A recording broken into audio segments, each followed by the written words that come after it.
I'm using this documentary not only to benefit myself, but for anyone who is watching.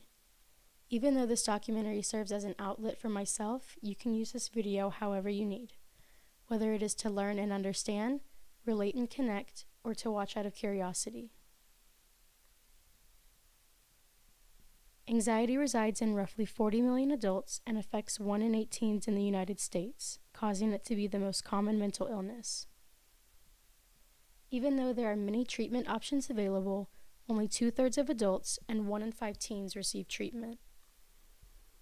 The main methods of treatment consist of medication, therapy, whether it is exposure, group, or individual therapy, brain stimulation therapy, self-help books and videos, exercise, nutrition, meditation, and herbal supplements.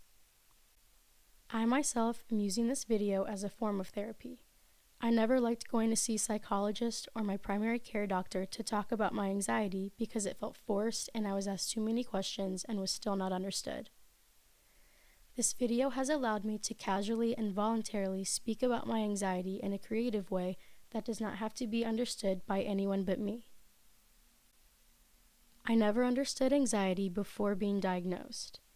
I heard about it but thought it was dramatic and pathetic almost. I was never intentionally trying to be insensitive to the people around me who had it.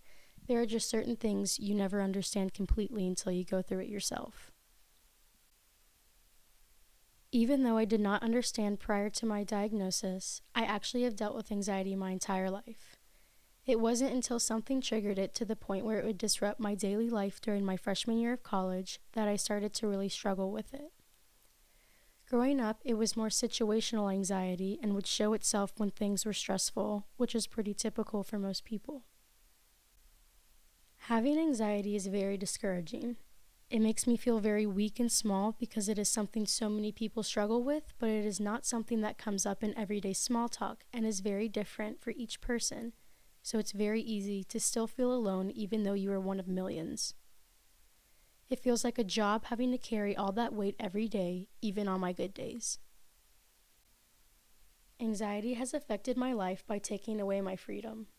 I am definitely not as carefree as I was before I really started to struggle because it holds me back from a lot.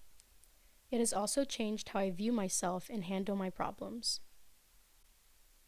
Having anxiety when no one around me understands it makes me feel foolish and pathetic because they will just tell me to get over it and that it is not a big deal instead of trying to understand what I'm dealing with. Which also makes me feel even more alone because I don't even want to try and talk about it to those people because they continue to put me down.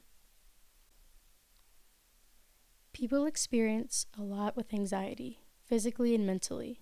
For me, my symptoms can range anywhere from things like sweating, fast heartbeat, heavy breathing, and shaking to the heavier and scarier things like dissociating, dizziness, insomnia, and even depression.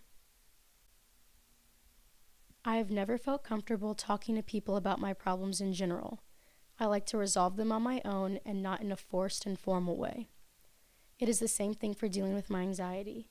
It depends on who I'm talking to and if it's forced or not. I like to get things out on my own time in a casual way. If I bring it up, it means I'm comfortable enough to talk about it.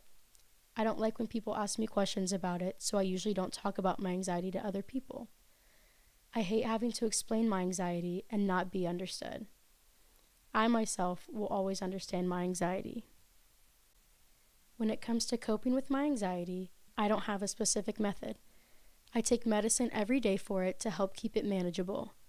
I also try to remind myself that it's just my anxiety that I'm feeling and to look at what's happening in a logical way rather than letting my thoughts consume me. I have built stronger relationships with some people in my life because my understanding of mental illness. But anxiety has also held me back from opening up to the important people in my life because of their lack of understanding what I go through. Anxiety has also changed the way that I view myself. It causes me to see myself as weak. I feel incapable of reaching my goals and doubt myself, my work, and my future. Before anxiety, I had a positive view on myself and saw the potential in myself and felt I could do anything I wanted to do. Anxiety does not only have negative outcomes. I have seen positive changes in myself that I don't think I would have if it wasn't for my struggle with anxiety. I have learned to be more understanding. I have created stronger relationships. I find more to reflect on and appreciate. And even though I have negative thoughts and feel weak, I see myself even stronger than before because of that.